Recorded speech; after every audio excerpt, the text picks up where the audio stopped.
संसद में जब बात होती थी आम आदमी के रोजमर्रा के मुद्दों की, तो एक नाम बार बार सामने आता था, राघव चड्ढा। कभी एयरपोर्ट पर महंगी चाय कॉफी का मुद्दा, कभी मोबाइल कंपनियों के 28 दिन वाले रिचार्ज का सवाल। लेकिन अचानक खबर आती है कि उनकी ही पार्टी यानी आम आदमी पार्टी ने उन्हें राज्यसभा में बड़ी जिम्मेदारी से हटा दिया। तो सवाल उठता है कि यह बदलाव क्यों?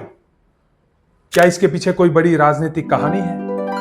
खैर, हाल ही में राघव चड्ढा, जो कि राज्यसभा के सांसद हैं, उनको पार्टी के डिप्टी लीडर पद से हटा दिया गया।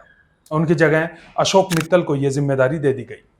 इसके साथ ही रिपोर्ट्स में यह भी सामने आया है कि राज्यसभा में पार्टी की ओर से बोलने के लिए उन्हें पहले जितना समय नहीं दिया जा रहा। यानी एक समय जो नेता संसद में सबसे ज्यादा सक्रिय दिखता था, उसे अचानक सीमित कर दिया गया। एक ही तो नेता ऐसे दिख रहे थे जो आम आदमी के यानी कि आम जन के समस्याएं और मुद्दों को उठा रहे थे, उन्हें भी हटा दिया गया। पिछले कुछ महीनों में राघव चड्ढा ने ऐसे कई मुद्दे उठाए जो सीधे आम आदमी से जुड़े थे। एयरपोर्ट पर महंगी चाय कॉफी, उन्होंने संसद में सवाल उठाया कि भारत के कई एयरपोर्ट पर एक कप चाय या कॉफी 150 से 300 रुपए तक क्यों मिलती है। उन्होंने सुझाव दिया कि एयरपोर्ट्स पर सस्ती चाय कॉफी काउंटर होने चाहिए ताकि आम यात्री भी खरीद सके।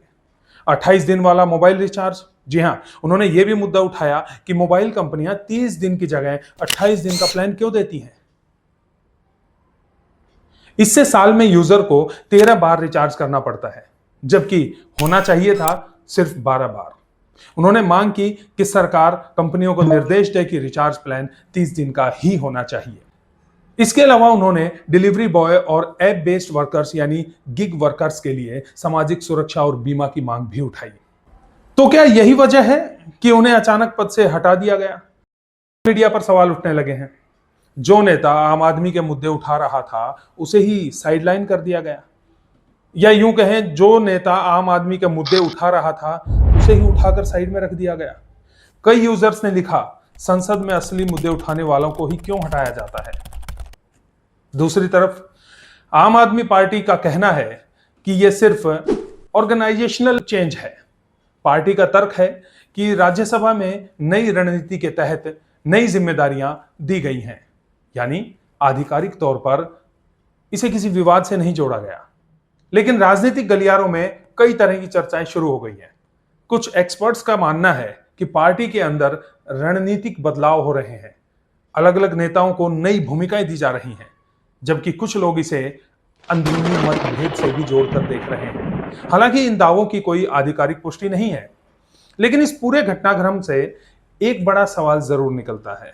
अगर संसद में महंगी चाय कॉफी, मोबाइल कंपनियों की नीतियां, गिग वर्कर्स के अधिकार जैसे मुद्दे उठाने वाला नेता साइडलाइन हो जाता है, तो क्या राजनीति में आम आदमी के मुद्दों की जगह रणनीति ज्यादा अहम हो जाती है? आप क्या सोचते हैं?